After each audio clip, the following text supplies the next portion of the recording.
As I told you last week about the issue with the president talking about tapping Trump Tower, that evidence still remains the same, that we don't have any evidence that that took place. And in fact, I don't believe, just in the last week of time, the people we've talked to, I don't think there was an actual tap of Trump Tower. However, as I expressed last week, and I remain even more concerned about this, which are twofold. One, the incidental collection of Americans that were possibly tied to the Trump campaign that could have been leaked, similar to General Flynn.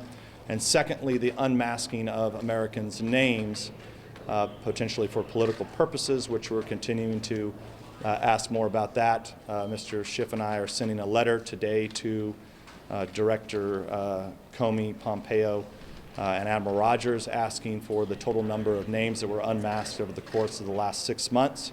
I want to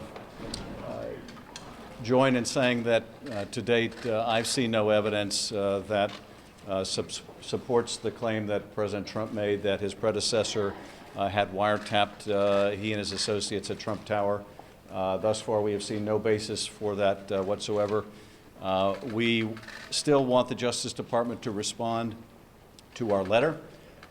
We've given them until March 20th. We're both willing to use compulsory process if that's necessary, though neither of us, I think, believe that will be necessary. Certainly, at the open hearing that we have on March 20th, we will be asking the director if he has seen any evidence that substantiates the president's claim.